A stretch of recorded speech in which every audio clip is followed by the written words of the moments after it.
자, 이번엔 투자 전략 세워보는 시간입니다. 타이거인베스트 황윤석 대표와 함께합니다. 안녕하십니까? 안녕하세요. 자, 밤사이 미국 증시, 투자자들이 확실히 발빠르게 움직이는 것 같아요. 지금 빅 이벤트들이 많은 만큼 좀 더 지켜보자, 우리 좀 관망해보자 이런 심리가 강하게 나타난 것 같은데 오늘 장은 어떻게 보셨죠?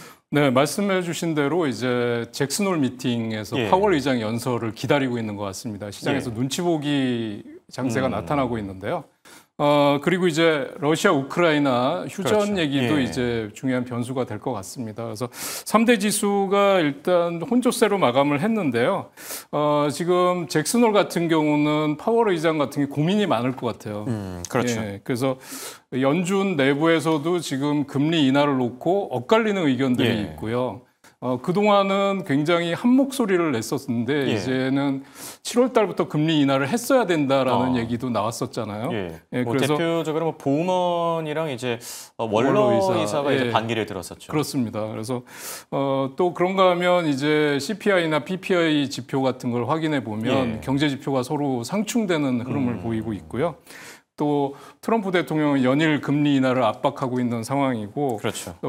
그래서 굉장히 어려운 선택이 될 것 같고요. 그런데 투자자와 트럼프는 뭐 대부분 다 9월달 금리 인하를 기대하고 있고, 채권 시장에서는 이미 25pp 인하를 거의 기정사실화하고 있고요. 그렇죠. 또 연내 한 번 더 인하할 것이다라는 지금 배팅까지도 나오고 있는 상황입니다. 그렇죠. 그래서 근데 파월 의장은 아무래도 신중한 입장을 계속 유지를 할 것 같고요. 그래서 뭐 데이터를 보면서 결정하겠다 이렇게 나올 것 같고요.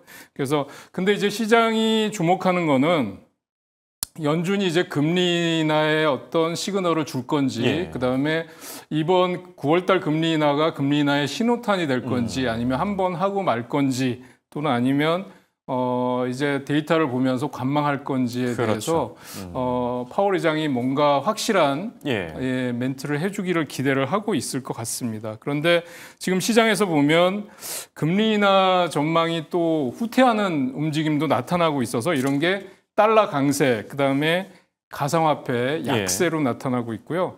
그래서 시장이 움직임이 크게 없는 시장이었다. 이렇게 말씀드릴 수 있을 것 같습니다. 네. 전반적으로 조금 더 지켜보자라는 관망 심리가 짙게 깔린 하루였었고요.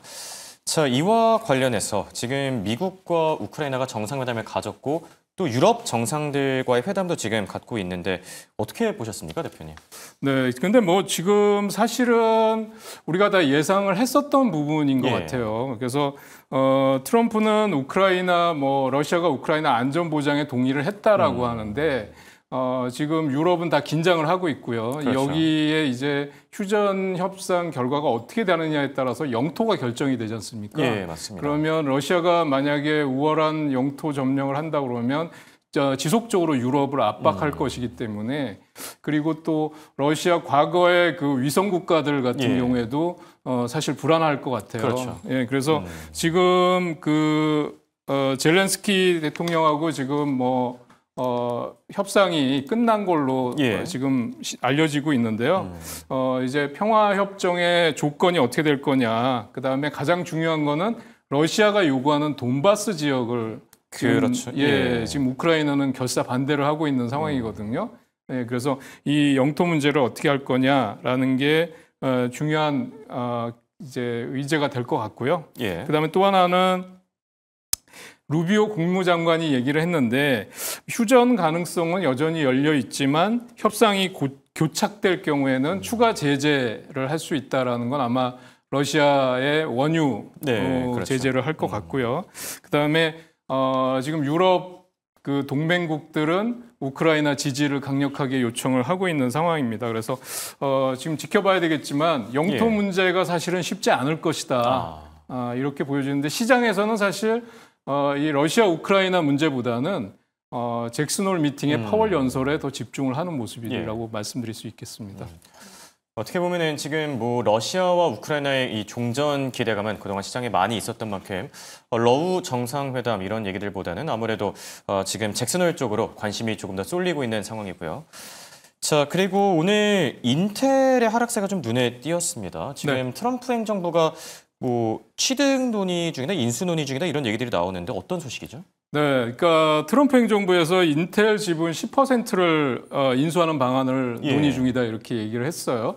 그리고 칩스법에 따라서 인텔에 지급될 보조금을 이제 주식으로 전환하는 방식으로 예. 검토하고 있다고 하는데, 그러니까 인텔이 받기로 한 보조금은 한 109억 달러 정도가 되는 걸로 알려지고 있는데요.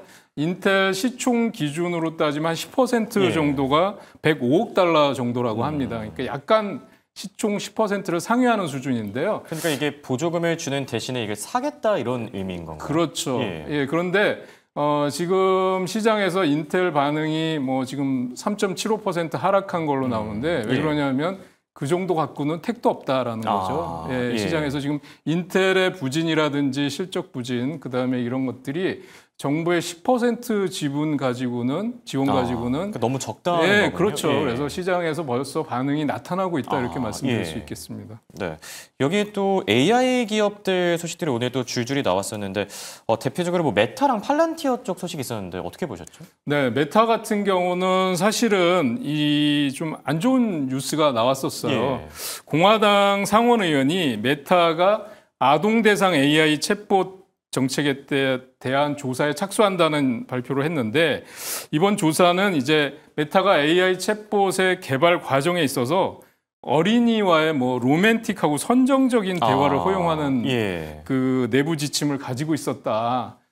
이런 게 문제가 된다라고 하면서 이게 문제 제기를 했거든요. 예. 그래서 주가에도 좋지 않은 영향을 주면서 2.28% 하락으로 마감이 됐습니다.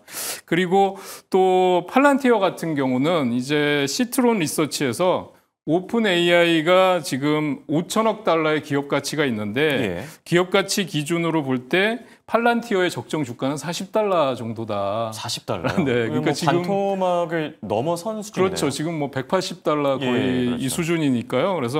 그래서 이 팔란티어는 오픈 AI와 비교해 볼 때 뭐 성장 속도, 사업 모델, 그다음에 뭐 확장성 이런 것에서 전부 열세이기 때문에 오픈 AI 수준의 높은 가치 평가는 정당하기 어렵다 이렇게 얘기를 했어요. 그래서 항상 팔란티어 말씀드릴 때 저도 강조를 했습니다만 고밸류에이션 얘기가 나오면 그렇죠. 주가는 급락할 수밖에 예. 없다 이렇게 말씀드리곤 했는데 지금 시장의 흐름을 보면 사실은 낙폭과대주들 예. 또는 저평가된 기업 쪽으로 강한 반등이 나오는 흐름이 나타나고 있어서 주의가 필요하다 이렇게 네. 말씀드릴 수 있겠습니다. 저희 시트론 리서치라는 기업은 과거에 마이크로 스트래티지를 대상으로 또 공매도 리포트를 쓰기도 했던 기업이죠. 관련된 소식들도 좀 참고해 보시면 좋을 것 같고요. 자, 그리고 지금 중국과 또 일본 증시 대단한 것 같아요. 네. 지금 뭐 미국 증시뿐만 아니라 글로벌리 좀 이 시야를 넓혀야 되지 않나 생각이 드는데 네. 상해 종합지수가 10년 만에 최고치라고요? 네, 그렇습니다. 정말 그 우리로서는 상당히 그 정말 부러울 수밖에 예, 없는데요. 네. 지금 일본과 대만 증시도 연일 지금 사상 예. 최고가를 경신하고 있잖아요. 근데 중국 상해 종합 지수가 2015년 8월 이후에 10년 내 최고치를 기록했다 이렇게 지금 나왔습니다. 예. 그런데 그럼 그 이유가 뭐냐? 미중 무역 갈등이 있는데도 이게 점차 네. 완화되는 움직임을 보이고 있고 개인 투자자들이 지금 자금이 채권에서 주식으로 크게 유입이 되고 예. 있다고 합니다. 그 뭐 거래 대금이 2조 위안을 돌파하고 그러니까 그 중국인 투자자들이 중국 주식뿐만 아니라 홍콩 주식까지도 이제 순매수를 예. 하고 있어서요. 순매수도 사상 최대를 기록했고 또 그런가 하면 신용장고도 또 급증했다라고 예. 해서 이게 사실은 과열 양상이다, 거품이 꼈다라고 하는데요. 뭐 한번 저기 보시면 지금 8월 달에 1일부터 18일 기준으로 아시아 증시 주요 지수 등락률이 나오고 있는데 예. 우리는 어제 급락을 하면서 코스피가 2.1% 하락한 반면에 일본은 6.44%, 대만의 가권 지수는 4% 가까이, 그리고 중국은 4.3% 올라가서 예. 상당히 대조적인 모습을 보여주고 그렇네요. 있습니다. 그래서 중국 증시를 주봉으로 한번 차트를 보여드리려고 하는데요. 예. 지금 좀 놀라운 거는 2025년도 신고가, 그다음에 2024년도의 고점을 돌파하는 모습을 보여주고 있습니다. 그래서 중국 증시 주봉을 한번 상해 종합지수 주봉을 보여드리고 있는데요. 사실 이때만 해도 이게 난공불락이었다고 생각이 되거든요. 예. 그래서 그런데도 이렇게 급락한 다음에 재차 강한 반등이 나오고 있다. 상당히 대단하다라는 그렇죠. 생각이 예. 들 정도로 뭐 홍콩 증시뿐만 아니라 전에도 말씀드렸지만 일본과 대만 증시에서도 뭐 그죠? 예. 랠리를 보이면서 지금 신고가 속출하는 기업들이 많이 늘고 있습니다. 네. 확실히 얘기를 듣다 보니까 포트폴리오를 정말 좀 다각화해야 되지 않을까. 한국 증시나 미국 증시뿐만 아니라 이 아시아 쪽 증시들, 뭐 니케이나 뭐 대만 각권 그리고 중국 지수들까지 좀 챙겨볼 필요가 있겠고요. 자, 이번엔 종목 단으로 넘어가 볼까 하는데 지금 아마존이 스페이스X에 도전장을 냈다고 해요. 이건 어떤 이슈죠? 네, 그래서 지금 아마존이 일본 그 라쿠텐 그룹하고 예.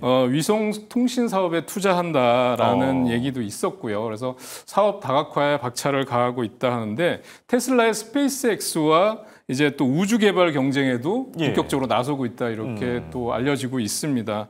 그래서 최근에는 아마존이 신선식품 프라임 배송 해가지고 예. 당일 내지는 이길 배송을 하겠다라고 얘기를 했고요. 이게 뭔가 쿠팡 로켓 배송이랑 비슷하네요. 네, 그렇습니다. 미국은 사실 땅덩어리가 넓어서 예. 이 당일 배송이나 힘들죠.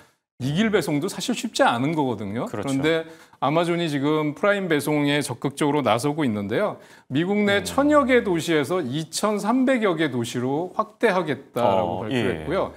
특히 배송에 아마 드론을 적극적으로 예. 이용을 할 모양으로 알려지고 있습니다. 그래서 이 아마존 신선식품 배송 때문에 지금 관련 기업들이 또 급락한 기업들이 있어요. 도어대시라든지 뭐 아니면 인스타카트 같은 종목들은 예. 상대적으로 급락을 했는데 그런 낙폭과대 종목들을 잡는 것보다는 역시 아마존이 한 수 위다. 아마존을 계속 보는 게 낫겠다라는 거고요.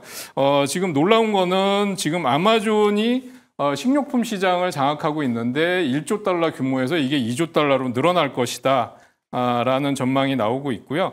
에버코어에서는 지금 목표가를 280달러, 그다음에 예. 모건 스탠리는 300달러까지 높여 잡았는데요. 지금 주가를 보면 231달러 정도에 지금 머물러 있습니다. 아래 꼬리가 길게 달린 양봉이 나왔는데요. 지금 고점을 보신다면 236달러 정도고요. 주봉상의 신고가는 242달러입니다. 그래서 지금 사실은 관세로 인해서 이런 유통업체들이 관세 부담 때문에 우려가 됐었는데 사실 아마존을 필두로 해서 월마트라든지 코스트코 같은 기업들의 주가 상승 여력이 있다고 보여지기 때문에 지금 눌림목 구간 공략하시는 거는 저는 유효하다 이렇게 말씀드릴 수 있겠습니다. 네.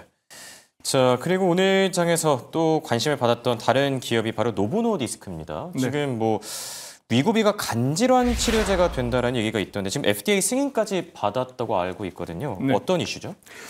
지금 노보노디스크 같은 경우에 한번 보시면은 지금 이 사실은 위고비가 FDA로부터 이제 간 질환 메쉬라고 하는데 이게 지방간이라고 합니다. 그래서 치료제로 승인이 됐는데요. 원래 위고비가 그 다이어트 관련이 네, 그렇습니다. 근데 이게 지방 간염까지 치료가 가능하다고요? 네, 비만 치료제인데 지방 간염에도 효과가 있었다 이렇게 대단하네요. 나타나는 거고요. 이번 승인이 되면서 이제 노보노디스크는 경쟁사인 일라이릴리보다 먼저 이 메쉬 치료제 시장에 진입해서 선점할 수 있게 되었다. 이게 호재로 보여집니다. 이 메쉬라는 게 지방 간염 네, 지방 간염입니다. 그래서 지금 성인 지방 간염 환자한테 위고비 2.4mg을 투약하도록 처방할 수 있게 되고 또 중등도 이상의 섬유화에 대해서도 위고비가 처방화될 수 있다라는 얘기가 나왔는데 얼마 전까지만 해도 노보노디스크 같은 경우는 실적 악화로 인해서 급락을 했었잖아요. 그리고 상대적으로 일라이릴리가 훨씬 더 나아 보인다라고 얘기를 했었는데 사실 차트 모양을 보면 일라이릴리나 노보노디스크를 들어가고 싶은 생각은 별로 없어요. 그러니까 지금 서학개미들 같은 경우는 지금 7, 8월 달에 집중적으로 매수하는 미국 주식들이 비만 치료제하고 그다음에 가상화폐 관련주들이거든요. 그래서 지금 보면 노보노디스크도 추가 하락이 멈췄을 뿐이지 사실 상승으로 반전됐다고 보기 어렵습니다. 차트를 한번 보시면 최근에 지금 흘러내리는 주가 모습을 보여줬고요. 그래서 45달러까지 저점 찍고 나서 지금 53달러 나왔는데요. 예. 주봉상으로 한번 보시면 주봉상으로도 아직 바닥을 찍었다라고 보기는 어려운 상황입니다. 네. 그래서 지금 비만 치료제 같은 경우는 사실 지금 저점에서 잡으면 더 이상 뭐 떨어질 염려는 없습니다만 지금 잡아서 단기간에 큰 수익이 난다는 보기는 어려운 상태고요. 그렇죠. 중장기 투자를 하시는 분들만 관심 있게 보시는 게 좋겠다. 이렇게 말씀드릴 수 있을 것 같습니다. 네. 자, 확실히 뭐 호재가 그동안 워낙 많이 나왔었죠. 이 지방간이야 뭐 메시 관련 소식들도 호재가 맞긴 하지만 주가 자체를 강력하게 반등시킬 끌어올릴 만한 호재로는 조금 아쉽다 이런 평가들도 같이 나오고 있는 상황이고요. 자, 그리고 밤사이 급등한 기업이 또 있습니다. 바로 어플라이드 디지털. 좀 생소할 수도 있는 기업일 것 같은데 어떤 이슈들이 있었죠? 네, 이 어플라이드 디지털 같은 경우는 이 데이터 센터를 운영하는 업체입니다. 예. 그런데 일단 뉴스가 나온 게 대만의 폭스콘이 이제 일본 소프트뱅크와 손잡고 미국 오하이오 공장에서 AI 서버나 데이터 센터 생산 기지로 운영하기로 했다. 이런 발표를 했고요. 그래서 이게 이제 소프트뱅크가 추진하는 스타게이트 AI 프로젝트 5천억 달러 규모의 일환인데 첫 번째 핵심 제조 기지가 될 전망이다. 이런 뉴스가 나오면서 이 어플라이드 디지털도 힘을 좀 주가에 받았어요. 그래서 이 클라우드 서비스를 지금 효율적으로 확장할 수 있는 인프라를 통해서 이 클라우드 서비스 수요를 계속해서 확대해 나가고 있는 기업입니다. 예. 그런데 최근에 이 어플라이드 디지털 같은 경우는 코어웨이브와 15년 임대 계약을 체결해서 임대 기간 동안 70억 달러의 매출을 예상하고 있었습니다. 그래서 매출액 실적 발표를 했는데 매출액은 지금 65%나 급증한 걸로 나왔는데 역시 영업이익은 적자가 커지고 있고 당기순이익이나 주당순이익은 적자가 축소되고 있다고 알려지고 있습니다. 주가의 흐름을 한번 보시면 지금 일봉상으로 보면 장대 양봉이 쓰면서 신고가를 돌파하는 모습을 보여주고 있어요. 주봉상으로도 역시 강하게 돌파하는 모습을 보여주고 있는데 추격 매수하기는 좀 부담스러운 신고가 영역이기 때문에 눌림목을 기다리실 필요가 있을 것 같고요. 특히 코어위브와 주가가 연동돼서 움직이는 흐름이 있기 때문에 최근에 코어위브가 단기적으로 낙폭이 컸었잖아요. 지지부진하죠. 그런데 지금 돈나무 언니 펀드에서 대거 매수를 했다라는 뉴스가 들어오면서 반등에 성공을 했기 때문에 두 종목을 같이 관심 있게 지켜보시면 좋을 것 같습니다. 네, 데이터 센터 관련해서 이 어플라이드 디지털 그리고 또 코어이브까지 같이 보실 필요가 있겠습니다. 지금까지 도움 말씀의 황윤석 타이거인베스트 대표와 함께했습니다. 감사합니다.